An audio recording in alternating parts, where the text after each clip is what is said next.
عليكم ورحمة الله وبركاته. الحمد لله وكفى وسلام على عباده الذين اصطفى. أما بعد. محترم المقرر مشفی حضرت اکرام اور معزز مہمانان خصوصی، آج کے اس مبارک محفل میں میری تقریر کا عنوان ہے بی بی حاجرہ علیہ السلام کے صبر و توکل کی قدردانی.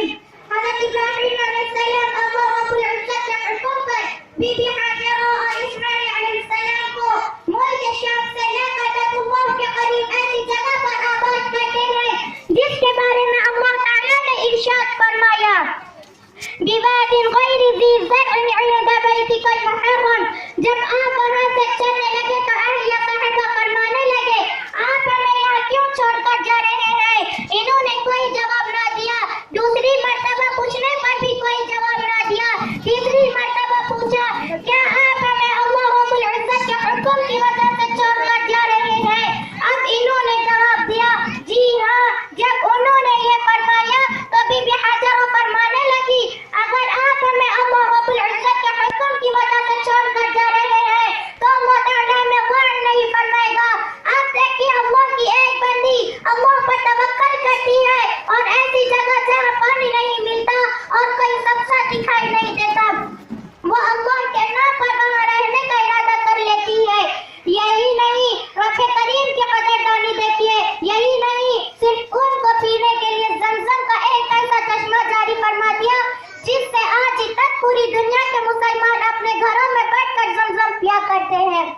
کہاں علاقے کے لیے پانی نہیں تھا اور کہاں ایسا چشمہ کہ کم و بیش 20 لاکھ آدمی حج پر جاتے ہیں اور کم و بیش ہر بندہ اپنے ساتھ زمزم کا پانی بھر کر لاتا ہے. اے مالک وہ کیسا چشمہ جو اتنے بندوں کی ضرورتوں کو پورا کر رہا ہے. ایک دفعہ ہمیں زمزم کے کنویں دیکھنے کا شوق پیدا ہوا کیونکہ کتابوں میں لکھا ہے اس میں دیکھنا بھی عبادت ہے. اللہ کی شان کے ہمارے ایک قریبی دوست کے یہاں ڈیوٹی تھی. وہ ہمیں اندر لے گئے. جب انہوں نے ہمیں اندر جھانک کر دیکھنے کے لیے کہا ہمیں داریں نظر آئی. ہم نے ان سے پوچھا جی یہ کیا معاملہ ہے؟ وہ کہنے لگے ہم عام لوگوں میں یہ بات نہیں کرتے. مجھے کئی مرتبہ زمزم کے نیچے جانے کا موقع ملا. نیچے 60 جگہ ایسی ہے جس میں سے پانی ابل رہا ہے. وہ میرے مولا آج کتنے قدردان ہیں. بی بی حاجرہ علیہ السلام کے صبر و توکل کی قدردانی سے آج پوری دنیا کے مخلوق کو زمزم پہنچ رہا ہے. اب میں یہاں پر اپنے تقریر کو ختم کرنا چاہتی ہوں.